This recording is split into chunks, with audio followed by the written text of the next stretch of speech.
Now, moving outside of all of those exponential rules, we're going to go into solving specifically the most often used radical, which is the square root. And so if we're solving with a problem with the square root, we want to, for starters, get the square root by itself. That's already happening in this equation. So my next step is to undo that square root. To undo a square root, you square both sides. So I'm going to square both sides. I get rid of my square root on the left side. 2 squared becomes 4. And then I just go ahead and solve through. This is a two-step equation, kind of a simple equation to solve. I add 2 to both sides. I divide both sides by 3. I get x is equal to 2. Now, if we're dealing with square roots, this is the first time in the class where it no longer becomes oh, this is a good idea to check your answers, and now it becomes very much you have to check your answers, because you can do everything right, everything can be perfectly fine, and then your answer could still not work. Maybe it's the second time we've talked about that. Anyway, so we need to take our x equals 2 and plug it back into the original equation. We do that by plugging into 3 times 2 is equal to 6, minus 2 gets me 4, square root of 4 is 2. So I see that both sides of the equation are equal to each other. So notice how in the checking thing, I'm not going to be moving things on other sides of the equation. I'm just simplifying each side to see if those are equal to each other. In this case, they are. If I get an answer that doesn't work, I don't include it in my solution. If all of my answers don't work, we say that there is no solution, and the answers that didn't work were extraneous is the fancy word. If you want to write it, I'm perfectly fine with you just taking an equal sign and putting a slash through it. To move on to a little bit more difficult of a problem, same starting point. I want to get the square root by itself. Well, fortunate again, that's already happening. So I'm going to square both sides, get rid of the square root. Now we have to be careful on the right side. That does not become x squared minus 4 squared. We have to write out the term twice and FOIL it out. So the left side's, the square root's going to cancel. The right side, if I FOIL out x minus 4 times x minus 4, it becomes x squared minus 8x plus 16. That one I kind of skipped a few steps as far as foiling goes, but that's all I was doing. That's kind of all that's missing in between those steps. If you don't feel comfortable with that jump, FOIL x minus 4 times x minus 4, and ideally you will get what I have on that right side, x squared minus 8x plus 16. Well, now this is a question very similar to the first section. I have a squared, I have an x, I have a regular term. I'm going to move everything on one side and get a 0 on the other side. So I started by subtracting 16 from both sides, 16s go away. Next I subtracted x from both sides, so I got x squared minus 9x. Now I'm going to factor out an x out of both of those terms, kind of something similar to what we saw 2 slides ago. This one's a little bit simpler because we don't have a rational root, but same concept. I'm going to divide x from both terms and put it in front, so I get my x in front of my 2 terms, and x squared divided by x is x. 9x divided by x is 9. I'm going to set both terms equal to 0 and solve. Well, the first one's a freebie, x is equal to 0. Second one is x minus 9 is equal to 0. I'm going to add 9 to both sides, so I get x is equal to 9. Now, I need to go back and check both of these solutions. So for starters, I'm going to check x is equal to 9. Well, I plug it back into the very first step of my problem. I don't do it any time later when I've done solving because maybe I made an error. So I go back to that very first equation that has a square root. I plug in 9 to both sides. Right side becomes 5. Left side becomes square root of 25, 16 plus 9. I square root the 25. I'll get 5 is equal to 5. Great, my answer worked. I can go ahead and box my x is equal to 9. I kind of jumped the gun. But I can go ahead and box that. That solution will work. Now I have to check my other solution. So I plug in 0 into my original equation. Well, that becomes the square root of 16 plus 0 minus 4. Well, square root of 16 is 4. 0 minus 4 is equal to negative 4. So my answer didn't work.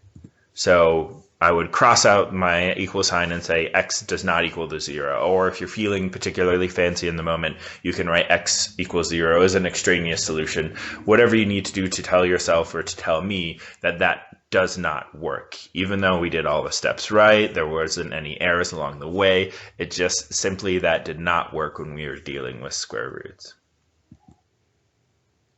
A cube root. Very similar process. I want to get the cube root by itself, but now to undo the cube root, well, I have to cube both sides. Then I'll be left with x minus 2 is equal to negative 8. Add 2 both sides. Add 2 to both sides, I will get x is equal to negative 6.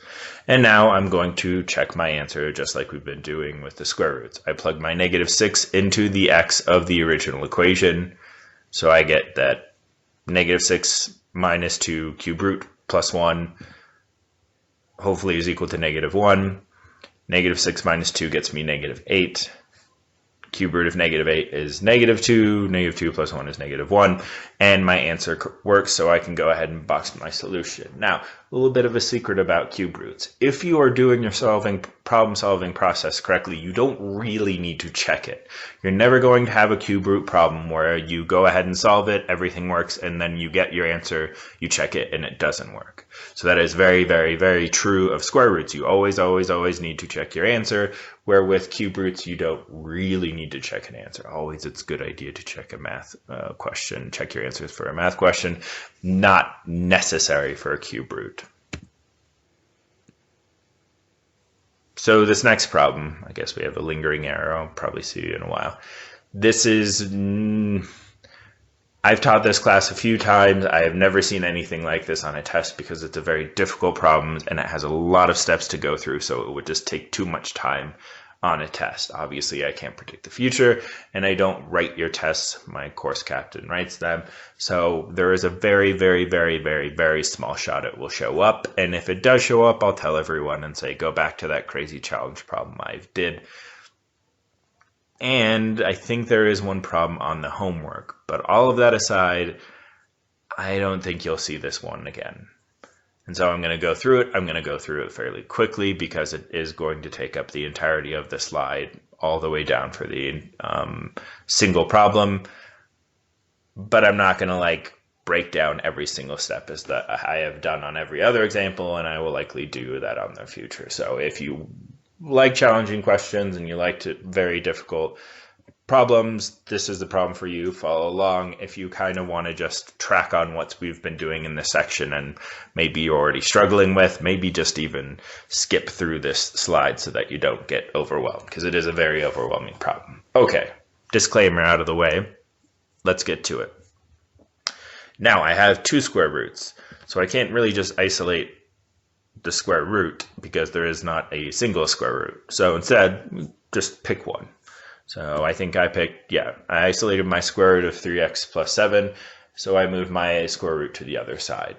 Next step, same as the previous ones, I square both sides. But now I have to FOIL a square root, which is kind of difficult to do as far as the concept goes, but it's the same exact concept. If you're doing FOILing, you multiply the first term by the first term, and the first term by the second term and the second. Anyways, when you FOIL it out, this is what it becomes. So that gets rid of this square. If I square that square root on the very right side of that expression, I get x plus 2. And now that I've gotten that scary FOILing with the radical out of the way, well, I can just move everything to one side again, and then I restart my problem as though it was not a terrifying problem. So that's all those 5 steps we're doing, is moving after I squared that x plus 2 on the right side of that 1, 2, 3, 5th line.